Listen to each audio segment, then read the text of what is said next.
Hello and welcome to China Global Television Network. This is The World Today. I'm Beatrice Marshall in Nairobi. Iranian officials say they are considering new proposals from the US, but emphasize that significant gaps remain. The Islamic Revolutionary Guard Corps has announced it will not reopen the Strait of Hormuz until the US lifts its naval blockade on Iran. CNN's Nick Robertson has more. It could be pretty serious. It might just be a sort of minor skirmish. But if anyone was looking for clarity on what Iran means by closing the Strait of Hormuz, there seemed to be a little bit of wiggle room. If you were on the right side of Iran and said the right things to the right people quick enough, maybe you could get through. But right now, the IRGC, the Iranian Revolutionary Guard Corps, Islamic Revolutionary Guard Corps, is saying any vessel that approaches the Strait of Hormuz will be considered in cahoots with the enemy and therefore they will be targeted. A tanker about 20 miles off the coast of Oman, that puts it pretty much close to the Strait of Hormuz, hit when two IRGC gunboats pulled up alongside the tanker. The captain saying he tried to speak to those gunboats on the radio. They didn't respond and they just opened fire. The crew, the ship safe, and then 2 hours later, same area, a container ship, one of those big ships carrying all those big metal containers, a projectile, unknown projectile fired at it, some of the containers damaged. But look, let's take a step back and see what's happened here over the past couple of days. Late Thursday, you get that ceasefire in Lebanon. That's what Iran wanted. The next day, while you've got Pakistani negotiators, high-stakes talks, they're in Tehran, trying to get the Iranians to soften their position, then the Iranians give up something. They say they're going to open up the Strait of Hormuz, and they wait and see what President Trump says. And President Trump said a number of things, but the key thing to them on that was that he continued his blockade, and that's where things seem to fall apart on the Iranian side. You could hear tensions, the hardliners playing against the moderates who they felt had given up too much ground. The potential for the talks still in the air, but it does seem what happens, and we say this so often, what happens in the coming hours will be so critical, but perhaps the Iranians have put the ball back in President Trump's court for him to decide how to respond to their aggression and their blockade. The talks potentially can keep moving forward. He's sounding positive. The Iranian was saying things are inches apart. The Pakistani mediators, they're saying 80% of it's done. It's within grasp. It could happen, and if it does, then it's going to be here. Iran's Supreme Leader Mojtaba Khamenei has warned that the country's navy is ready to inflict what he called new bitter defeats on the United States and Israel. In a message marking Iran's Army Day, Khamenei praised the armed forces for their readiness and performance. He said Iran's military had courageously defended the country and exposed the weakness of its adversaries. He added that the Navy stands ready to strike again if needed alongside drone operations. U.S. President Donald Trump says Iran cannot blackmail the U.S. over the Strait of Hormuz. He also warns that fighting could resume if no deal is reached by Wednesday when the two-week ceasefire expires. Walter Morris reports from Washington. Saturday, U.S. President Donald Trump meeting with his top advisors in the Situation Room as the standoff escalates over the Strait of Hormuz. Earlier, he told reporters that discussions are going well and they're making progress, but time is running out for the U.S. and Iran to reach a permanent peace agreement. This weekend, Iranian state media released new images from the Strait of Hormuz. The video appears to show some boats and vessels stuck in the waterway, hours after Iran accused the U.S. of failing to hold up its end of the bargain. And mediators in Pakistan are now working to set up another round of in-person negotiations. Last weekend, peace talks between U.S. Vice President J.D. Vance and Iranian officials in Islamabad broke down after the two sides couldn't come to terms over Iran's nuclear program. Friday, Trump said Iran had agreed to hand over enriched uranium, but Iran's foreign minister quickly denied those claims. On the issues that have been raised, both in their media and by some U.S. officials, none of them can be confirmed. For example, Iran's enriched uranium will under no circumstances be transferred anywhere. Just as Iran's soil is important and sacred to us, this matter is also important to us. So is this completely rejected? The issue of transferring uranium enriched to 60% is not being considered? This issue has never been raised. It has never been presented by us as an option that Iran's enriched uranium would be transferred to the United States. Trump also said he may not extend the 2-week ceasefire that is set to end this week. And Saturday, Trump spoke briefly about the conflict while signing an executive order in the Oval Office. He wouldn't provide many specifics, but he said that he expects more information by the end of the weekend. We'll be talking about Iran later. We have very good conversations going on. It's working out very well. They got a little cute, as they have been doing for 47 years. Nobody ever took them on. We took them on. They have no Navy, they have no Air Force, they have no leaders, they have no nothing. But we're talking to them. They wanted to close up the strait again, as they've been doing for years, and they can't blackmail us. And the ceasefire between the U.S. and Iran is set to end Wednesday. Walter Moore, CGTN, Washington. Pakistan security forces are on high alert ahead of the expected second round of U.S.-Iran talks. Police hinted at deploying 20,000 officers supported by hundreds of elite commandos. The contingent will be in the capital Islamabad and the nearby city of Rawalpindi. Security officials said advance teams from the U.S., including security personnel, are arriving to coordinate arrangements for the expected talks. Authorities have also limited public and goods transport in the two cities, sealing off entry points to the red zone. Some major hotels have asked guests to vacate after the government requisitioned their properties for the talks. Hostels and guest houses in the capital were directed to close until further notice. Israeli military operations persist in southern Lebanon despite a 10-day ceasefire announced by U.S. President Donald Trump, which took effect late Thursday. Israeli forces launched artillery strikes and carried out large-scale house demolitions in multiple Lebanese towns, including Bint Jbeil. They also blocked access to the town of Ahiam and established new military outposts along border areas. The Israel Defense Forces said on Saturday they struck militants approaching what Israel calls a yellow line, the northern edge of its self-declared security zone in southern Lebanon. Local Lebanese officials have condemned these actions as truce violations. Hezbollah leader Naim Qassem has warned of retaliation, outlined 5 key steps, and expressed readiness to cooperate with the Lebanese government. Thousands of Lebanese citizens uprooted by the war are returning to their homes as a fragile ceasefire continues to hold between Hezbollah and Israel. Many, however, are finding the living conditions difficult. Adel Mahroui reports from southern Lebanon. When the ceasefire between Lebanon and Israel was announced, thousands of displaced citizens rushed back to their homes in celebration. For many of them, joy turned to shock as soon as they saw what they left behind. Jamal al-Ash'ar is a baker. He has just returned to Qana with his wife and 5 kids. I thought I would settle in my home and reopen my bakery, but unfortunately there is no home and no bakery. I am disappointed. I didn't know the situation. I thought it was a small strike next to me and that my house would be fine. Now there is nothing left in my house. There are no windows. The reception is gone. The bedrooms are gone too. His house and bakery shop are in the same block right next to this bombed building. Standing next to the balcony of his apartment, he explains how confused he is about planning his future. I will now wait to see if the ceasefire holds. After that, I will see what happens. I can't repair and refurbish only for something to happen again. That won't work. I lost my savings and I am in debt now. In northern Lebanon, the cost of living is high. Inflation is high. Fuel is more expensive. There is not much to be done about it. When you get your family used to a certain quality of living, you can't change it, no matter how much you try. When a young child asks for something, you can't say no. He looked away from the camera as he tried to hold back his tears. Jamal and his spouse thought the ceasefire would bring financial relief. Instead, they will go back to live with his brother. Fatma Qasim lives across the street from another destroyed building in Shahabiyah. The windows were blown away.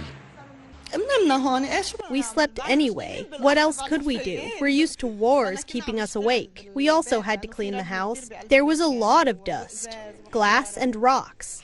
We even found several fragments of missiles. At first, I was giggling and smiling to myself. Although I am sad about what happened to the house, I was still happy that I reached my home. It's my property. No matter what they do to us, we will come back. She takes care of her 3 children, a sick mother, and her sister's family of 4. Her sister tried to go back but learned that Israeli troops remained near her town. All 9 of them are planning to look for someplace else to live, probably back at a shelter.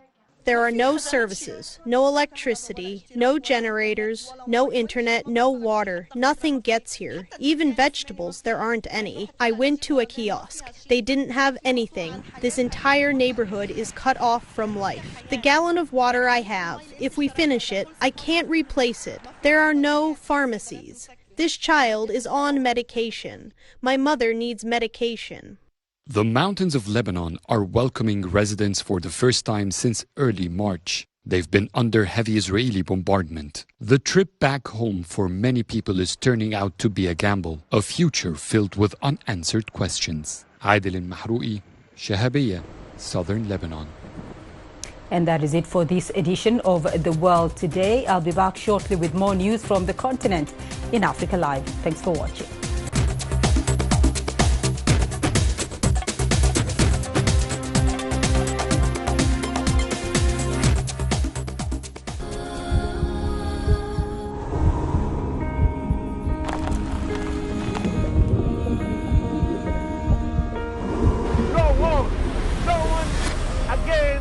Holding guns.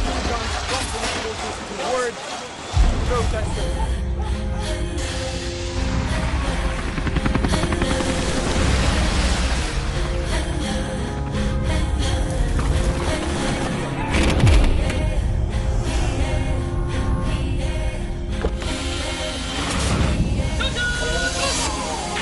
Were you worried about your life at that particular time? Not at all. Excellency, thank you very much for your time. What is your assessment of the state of the continent today? Africa has the potential to power itself. Excuse me.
breakthrough in the DRC peace process as the warring sides agree to stop attacking civilians and help facilitate the passage of humanitarian convoys. As Sudan's conflict enters its fourth year, we'll look at the widespread hunger, poverty and the near collapse of basic services continues to define the war. And we'll see how Ghana's digital health platforms are benefiting Medicare across the country. Welcome to Africa Live with me, Beatrice Marshall in Nairobi. We start the broadcast with the DRC conflict. Representatives of the Congolese government and the M23-led Congo River Alliance have made progress in their peace talks. That's according to a joint statement issued by the U.S. State Department and the two parties involved in the talks. The government and the M23 have been locked in a war for several years now, one that escalated sharply last year after the alliance took control of large sections of the country's east. During talks in Switzerland this week, the parties agreed to refrain from targeting civilians and to facilitate the safe passage of humanitarian personnel and aid convoys. We'll bring you more on this story as it develops. In Libya, at least 17 bodies believed to be those of migrants were recovered from the shores near Zuwara, west of Tripoli. That's according to the Emergency Medicine and Support Center under the Health Ministry. 14 of the bodies have been buried following protocols, while one, after being identified as belonging to a Bangladeshi national, was returned to his family. No details were provided on the other two bodies. Libya has been part of a perilous transit route for migrants seeking to reach Europe since 2011. Sudan's war is now into its fourth year, with no end in sight. Fighting between the Sudanese armed forces and the paramilitary rapid support forces remains locked in a deadly stalemate as millions of civilians continue to bear the brunt of the conflict. The human toll is staggering. According to the UN, tens of thousands of people have been killed and more than 12 million have been forced from their homes. Naba Mohideen reports from Port Sudan. Sudan is now facing the world's worst humanitarian crisis, one defined not only by displacement, but by widespread hunger, poverty, and the near collapse of basic services.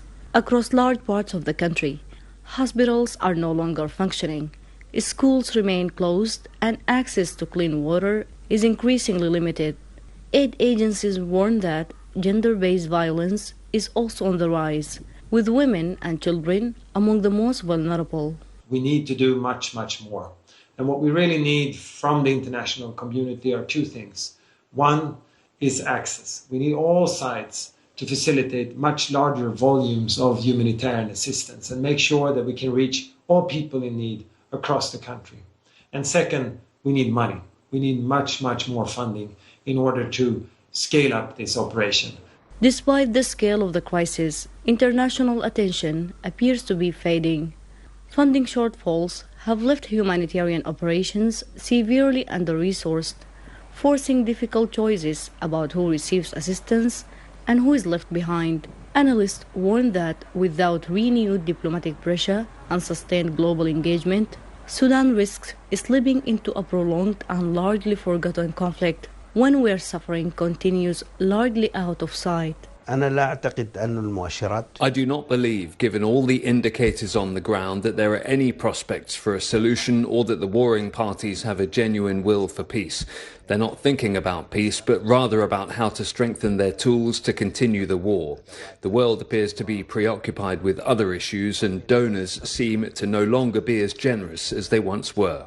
For many on the ground, that risk is no longer hypothetical, but an everyday reality. At the war grinds on, the prospects for peace remain uncertain. With no breakthrough on the horizon, millions of Sudanese civilians are left waiting for safety, for aid, and for a future beyond war. Naba Mohideen, CGTN, Port Sudan. Sudan's treasured cultural heritage has been another victim of the three-year conflict. Archaeologists say the country has lost over $18 million worth of items to looting and vandalism of its museums and cultural centers. Sudan has a long and proud history whose achievements are often overshadowed by those of its neighbor to the north. CGTN's Wanja Mungai has more. Emergency response for living heritage in context of conflicts and disasters is a theme for this year's World Heritage Day. It's one which is highly appropriate for what's currently happening in Sudan, where war broke out 3 years ago. Tens of thousands of people have since been killed and millions displaced. But beyond the tragic humanitarian cost, there's also a worrying cultural one through the vandalism and looting of museums and other centers. The Sudan National Museum in Khartoum is among those that were hit. The museum, as we can see from the scene of the attack, is in a state of extensive destruction. A large portion of the artifacts have been looted, and even those that remain are damaged and shattered. The main museum buildings and structure have also been damaged by rocket fire. More than 20 museums across Sudan have been looted, vandalized, or turned into military outposts. The Sudan National Museum in Khartoum was once home to a significant collection of Nile Valley history. One of its most treasured sectors was this gold room. It housed jewelry and funerary masks that were nearly 8,000 years old. Archaeologists say the room has been stripped bare and its contents likely smuggled across the borders to be sold to private collectors. The antiquities sector in general has suffered severe damage. Even before the war, the tourism sector was stagnating because the government wasn't giving it necessary attention. So we were suffering from this stagnation in tourism before the war. Now, we are beginning to lose antiquities. There was some development work underway before the war, but all of that has stopped. We are now losing our antiquities and our museums have been damaged. Currently, during the war, the losses are significant for both antiquities and museums. Interpol and UNESCO have issued red alerts, warning that any Sudanese antiquity appearing on the market without a clear source is likely blood heritage. The Sudanese government has also announced a financial reward program for citizens who recover or provide information leading to the return of stolen antiquities. Wanja Mungai, CGTN. Nigeria and Turkey have signed a new defense agreement. Officials say it is aimed at strengthening efforts to combat long-running security threats, including a 17-year jihadist insurgency in the West African country. Nigeria's Defense Minister Christopher Musa says the partnership will focus on training, joint production and deeper cooperation in the defense industry, with 200 Nigerian special forces set to undergo training in Turkey. Africa's most populous nation continues to face multiple security challenges, from an insurgency in the northeast to banditry and communal violence across other regions. The deal comes as Abuja seeks to diversify its security partnerships despite ongoing cooperation with the U.S. and follows President Bola Tinubu's recent visit to Turkey. Officials say the collaboration will also support the co-production of military equipment, drawing on Turkey's extensive experience in asymmetric warfare and defense manufacturing. Namibia's Minister of International Relations and Trade has concluded an 8-day official visit to China. In an interview with CGTN, Selma Ashipala Musavi expressed gratitude for Beijing's zero-tariff policy under the Forum on China-Africa Cooperation. She says the policy presents significant opportunities for Namibia's value-added production and cross-border port trade. Starting May the 1st of this year, China is going to implement zero-tariff treatment to all 53 African countries with diplomatic ties. Of course, Namibia included. So what opportunities do you see when it comes to Namibia's exports and when it comes to value addition, as you just highlighted? You know, first I need to express Namibia's thanks and appreciation to the government of the People's Republic of China, because I think the gesture from China to extend a zero-tariff measure regime to African countries is a direct product of the Forum of China-Africa Cooperation, FOCAC. So we are very happy about that, and we welcome that. How Namibia and other African countries, but let me confine this to Namibia, is going to benefit is manifold. First, it will build confidence between our two countries and also our two private sectors, because non-tariff measures are a confidence-building measure. Number two, I think it will generate industrialization and optimize it and enhance it in order for us to gain more access to the Chinese market. I think it will accelerate the industrialization process in our country and also Africa in general. For Namibia, we are a coastal state. All of our neighbors who do not have access to the sea depends on our port. So it means more businesses for the Walvis Bay port because the cargo has to go through our port. And I think it will be really a way of what Africa has been talking when we say the Africa we want. Yes, we are endowed with resources, but we do not want to remain a source of raw materials. We want to add value to our products, being it minerals or agricultural, so that we can become more relevant to the Chinese economy, but also to the global economy. So we are looking at it from that perspective, and I think it's a very welcome measure. You're watching Africa Live. Still ahead on the program, we'll look at how digital health platforms in Ghana are redefining Medicare across the country.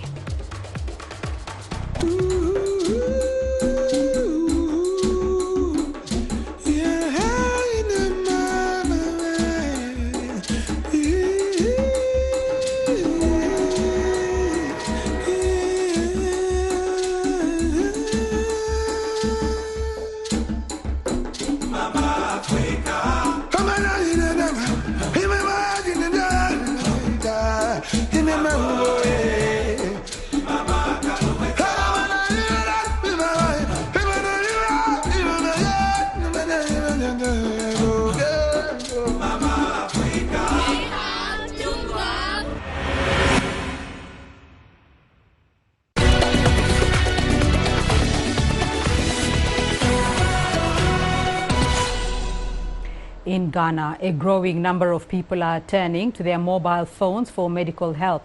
It comes as digital health platforms and telemedicine services expand across the country. CGTN's Nabil Ahmed Rufai reports from Accra.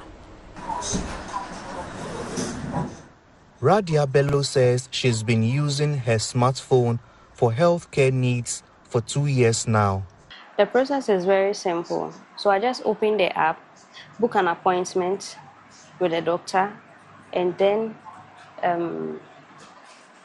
tell my complaints to the doctor. Then when he responds, he asks me to go and he tells me, oh, maybe I'm suspecting this and that.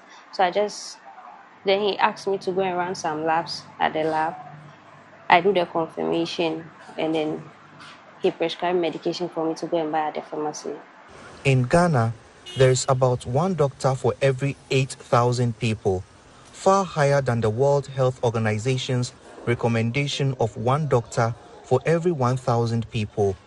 With too few doctors, patients often wait hours or even days to be seen.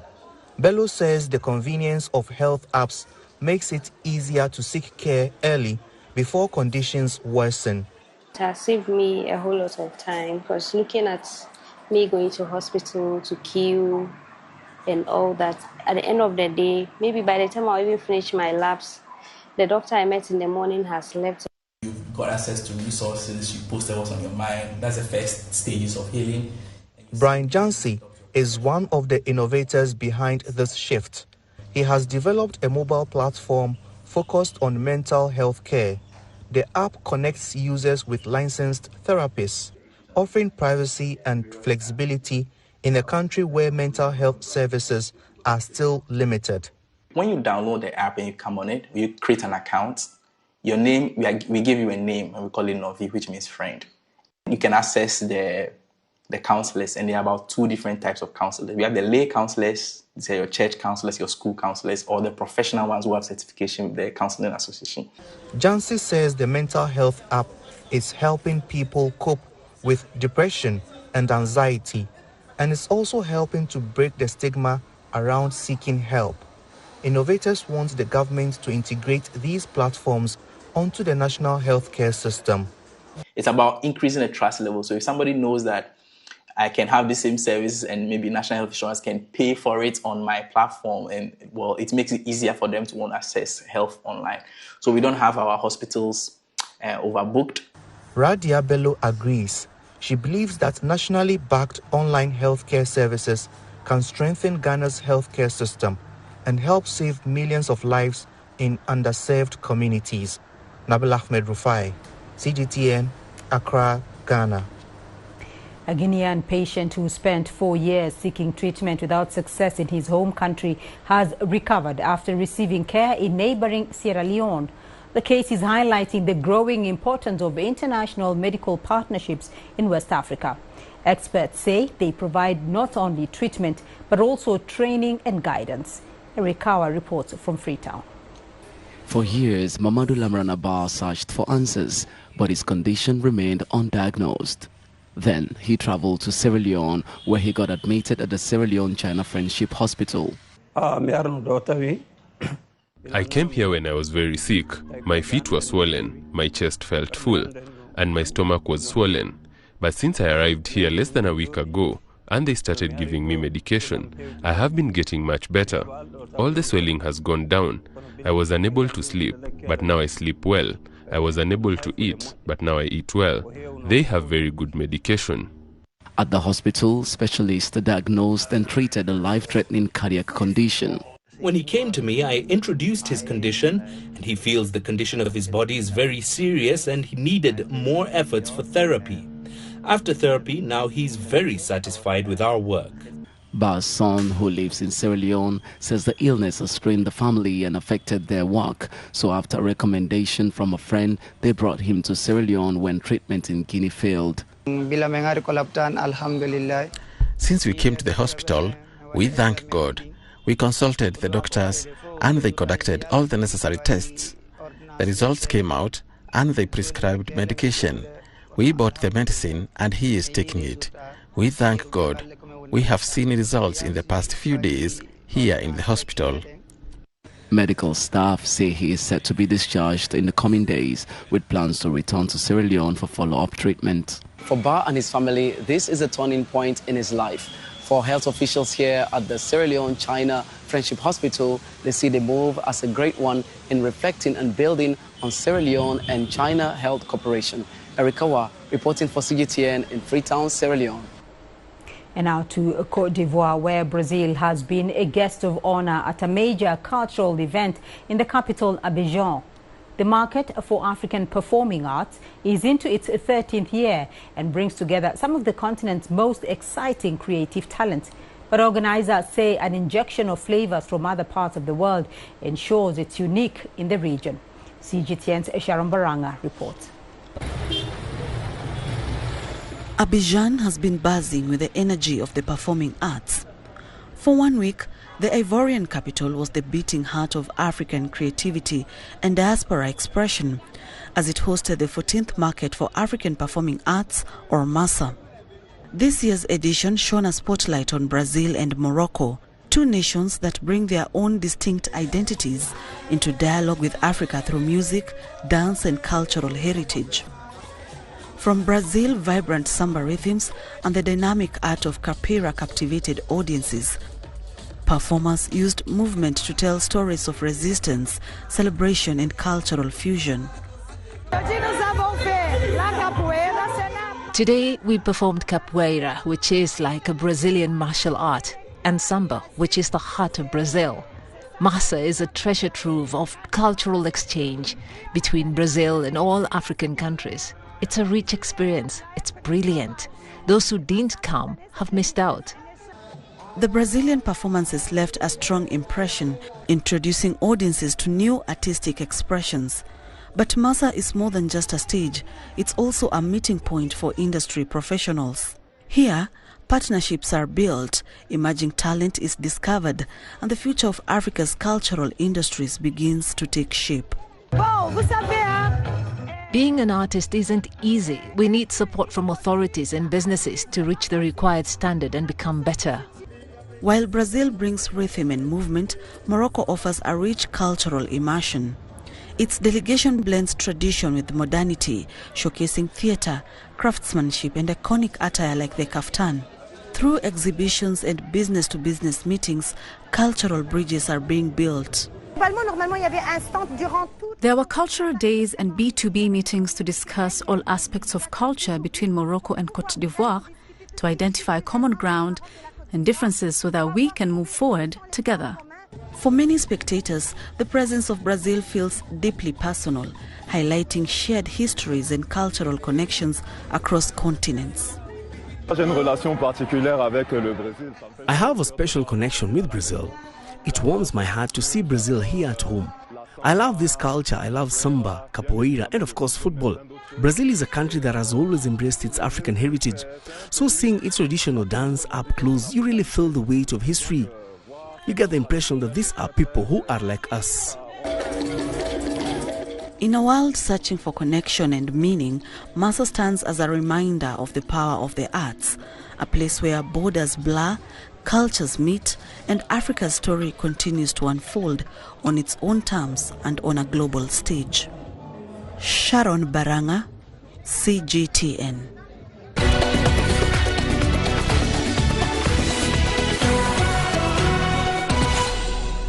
Now let's take a quick look at your business news today. Egypt's leading developer Talat Mustafa Group has unveiled plans for a $27 billion mixed-use city east of Cairo. The project, known as The Spine, will be developed in partnership with the National Bank of Egypt, combining residential, commercial and leisure spaces across a 2.4 million square meter site.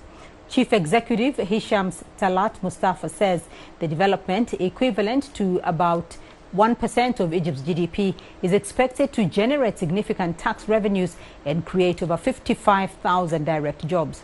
Officials say the project will form part of a broader urban expansion, integrating with existing developments to create a modern, self-sustained city. Let's turn to China's capital now, and what is the 16th Beijing International Film Festival? It comes amid the country's film economy promotion year, an initiative which seeks to stimulate the film industry through various means, including artificial intelligence.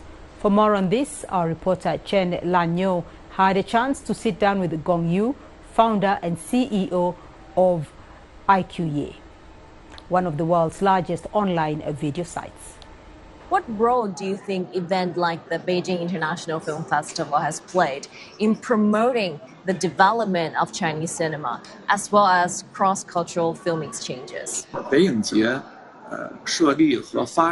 The establishment and development of the Beijing International Film Festival have played an important role in the growth of China's film industry. In particular, it holds strong practical significance in using film, a truly universal language, to tell China's stories well. Over the past 20 years, China's film industry has developed rapidly, although there have been some setbacks, such as the pandemic, but the overall progress has been swift and sound. The film industry, whether in terms of the number of cinemas, the number of screens, or the box office revenue of domestic films, has been rising quickly. On the other hand, streaming media, meaning the distribution of films over the internet, as well as the growth of online movies, has also expanded. Online movies are more accessible to the public because they are easier for audiences to watch. Therefore, the scale of influence and industry size in this area is even larger. In this regard, especially with the support of artificial intelligence, the future of this sector is very promising and holds even greater potential. Our international platform supports 13 languages and is particularly popular in Southeast Asia due to the region's traditional cultural influence from China. But it's not only Southeast Asia. Our users expands from East Asia to North America, Latin America, and beyond. Film and television are a universal language, so their shared aesthetics and common values can spread easily. In particular, as China's comprehensive national power grows, the development of China's film and television industry has accelerated accordingly. And in India, government data shows more than 700,000 Indian students pursue education abroad each year. While the US, Canada and the UK remain top destinations, shifting trends indicate growing interest in Chinese universities as bilateral ties improve fields such as artificial intelligence, robotics and engineering among the most popular. Ravinda Bauer has more. India, home to one of the world's youngest populations, is witnessing a growing number of students heading overseas in search of quality education and stronger career prospects. Naresh Patra, a researcher in astrophysics at the Chinese University of Hong Kong, chose to study in China for a range of reasons. First thing, the education system here is very good and the expenses is too low. And second point, you will get good exposure about like machine learning and AI. And third point, you will get jobs immediately after passing through this university.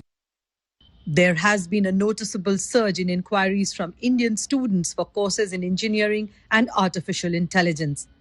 To attract more international applicants, Chinese universities have ramped up investment in world-class infrastructure, including advanced laboratories, while expanding scholarship offerings across a wide range of disciplines. Akshay Bhamri is among those who secured such a scholarship, supporting his research in traditional medicine. He describes his academic experience in China as highly professional and well-structured. In different departments, there are enough resources to do that, and even in libraries, whatever you need is provided immediately to you. So this kind of environment for a researcher, for a student, be it undergrad or PhD student, is very helpful when they want to do some kind of research or some kind of understanding to get that what they want immediately so that they can excel in their work. Despite having universities ranked among the world's top 100, awareness of their academic strengths remains limited in India. Experts say greater outreach and engagement are needed to ensure Indian students can better access and benefit from these institutions. It would be more possible if there is a higher level, like not just on people-to-people level, but we see the authorities from both the sides interact and there are university-to-university interactions. In that case, there would be a lot of confidence building. Since 2024, China and India have increased collaborations across the board. Both governments have resumed the mechanism for cultural and academic exchanges to rebuild trust. Ravinder Bawa, CGTN, Delhi. Well, let's now take a look at your sports news. Here's what's ahead. We'll see who will contest this season's CAF Champions League final after Saturday's semi-finals.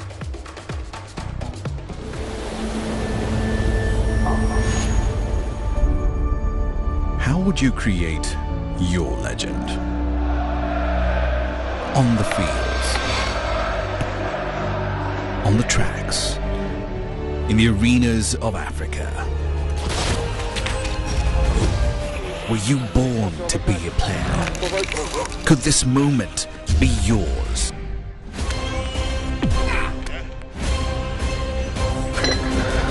Sports Scene. Find your game.